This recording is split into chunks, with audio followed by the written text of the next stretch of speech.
are you man enough for her? What's the first thing that comes to your mind? Financial stability. Really? It's not all about money. Like my grandfather, who was the father figure I knew about in growing up, he didn't necessarily have a home already placed for my grandmother when he married her, but him stepping up to the plate and wanting to marry her made her grandfather at the time tell him, because you're willing to be the man, I'm gonna bless you with 10 acres. I think with most ladies, they feel more deprived emotionally in their relationships than they do financially or even sexually. My grandma still asks me, what's my trade? How are you providing for your family? Because she doesn't think being a pastor is a trade. Wow. She thinks that's like a side job. So, that was always the priority. That was just make sure you're providing for stuff.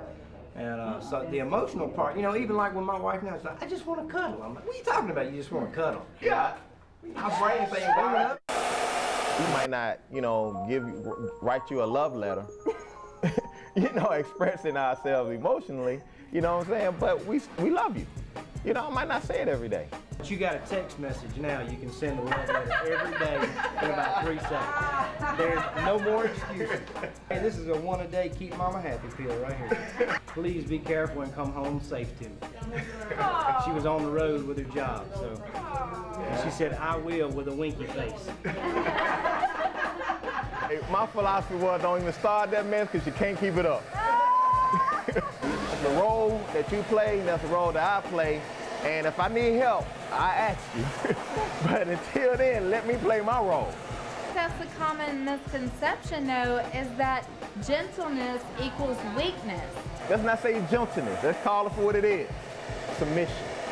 Yeah. The S word. Oh, yeah, the S word. The S word, because women don't want to hear that. They don't want to hear that. They don't want to hear you got to submit. That, if it was written in 4 letters, would definitely be a cuss word.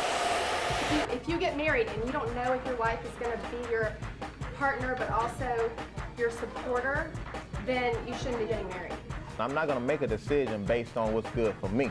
I'm going to make a decision based on what I think is best for the family. Whatever it is, once I make that decision, we got to roll with it. And to me, I think that's the hard part it is for women when it comes to submission, because they only want to submit with the decisions that they agree with. And it ain't about that. That's not submission. Really, the opposite of submission should be leadership. And if a couple goes into marriage with that definition, then I don't think anyone will ever have a problem with the submission. I always thought it was kind of crazy that you say you can follow me, but you can't submit to me. Because in order to follow any type of leadership, you have to submit to the person who's leading you. I like to have all of my cards on the table all the time because no one has any power over me ever. That's what it is. That's what you're dealing with. Any questions? No. Hey, you're right, Bonnie, because when you start trying to hide this and hide that, that's how people have power over you. Yeah. But if you go ahead and be transparent and you tell folk, it's like love me or leave me, this is who I am, just take me for who I am, they don't have no power. What you can't embarrass me, and I already put it out there. Yeah. That's what I thought. As long as I was providing at the house, I was doing what I was supposed to do.